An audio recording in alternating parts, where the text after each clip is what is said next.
que llegan a los 4.000 kilómetros.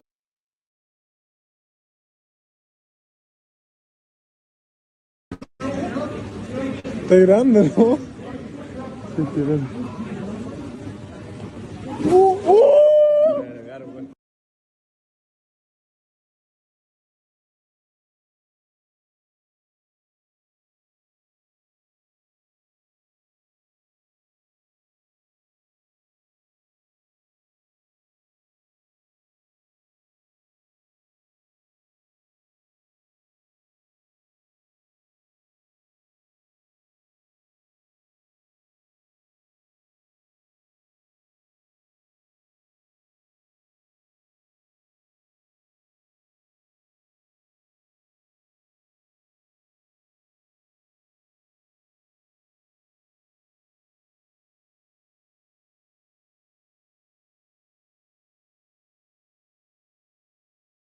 Misiles Zircon, que son la evolución de los Onyx y llegan a los 10.000 kilómetros por hora.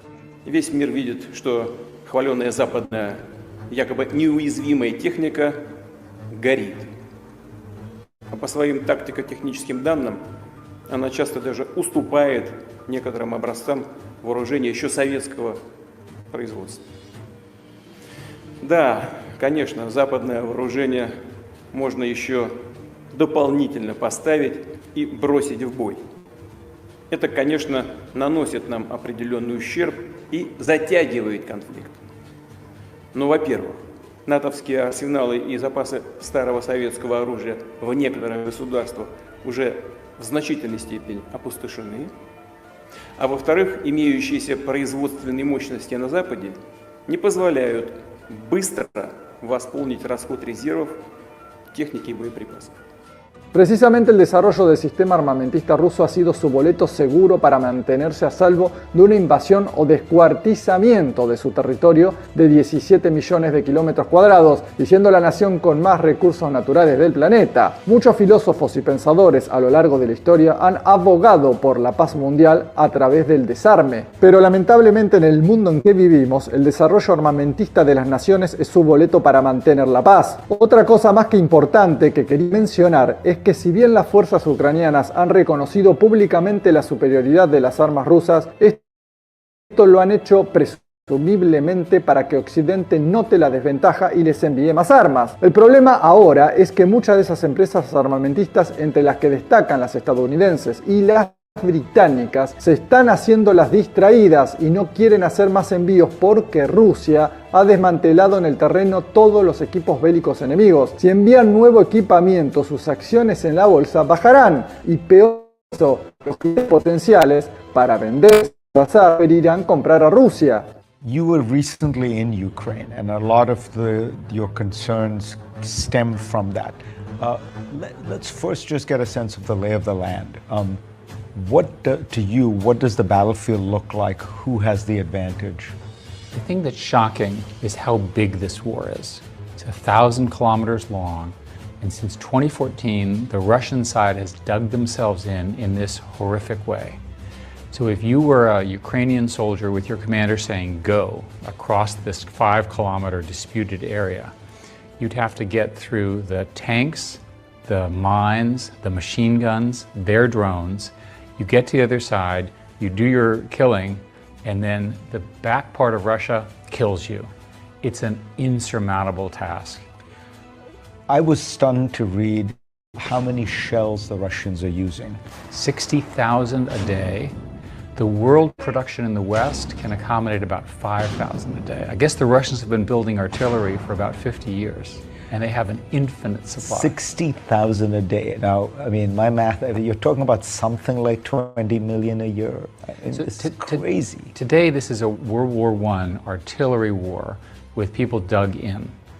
How incredible, 100 years later, we haven't come up with another way. If you're the Ukrainians trying to break through, you want to get to the Sea of Azov, you have to break through this initial line below Zaporizhzhia, for example, and then you have to make a corridor. Well, as you go through your corridor, they're bombing you as well. And now the bombing is precision bombing, right? Because you can target more accurately. And the American doctrine is that you would always do such infantry moves with air power, which the Ukrainians don't have. And the air power comes in, cleans the path, and then the American gets the other side running back, and then they start to win. We, meaning the Ukrainians, the US, the West, need a solution to get them moving. So that gets us to drones. They are already using an extraordinary number of drones, the Ukrainians. How many drones are they using a week or a month? They're on track to using a couple 100,000 drones in a year. Most drones only survive 1 or 2 flights before they fail or they're blocked. I was shocked at how good the Russians were at electronic warfare and jamming. Basically, everything you send into this battlefield, which is quite narrow, by the way, the rest of the country is fine. I suspect on both sides. They jam everything. GPS is jammed, but also communications is jammed. So normal drones don't work. So the Ukrainians have taken cheap drones and added additional antennas.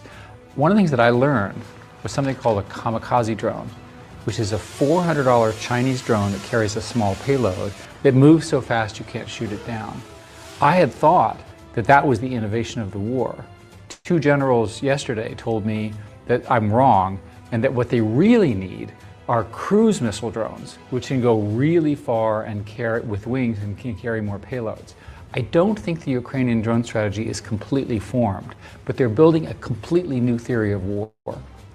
And this is where we get to the solution. For you, the only way the Ukrainians can break through these lines is with massive numbers of drones. Massive number of drones or massive number of human casualties on both sides. La tan mencionada ofensiva ucraniana comenzó a principios de junio y no ha habido nada que celebrar. De hecho, en las reuniones de la OTAN no se habla del tema, como si no existiera. Contrario a eso, ahora están tratando de seducir al presidente de Turquía, Recep Erdogan, para que entre en la Unión Europea a cambio de avalar el ingreso de Suecia a la OTAN. Ahora pongan atención a esto, porque la oferta de ingreso a la Unión Europea no la hizo el organismo, ni el Parlamento Europeo, ni algún líder europeo. La hizo el presidente de Estados Unidos, Joe Biden.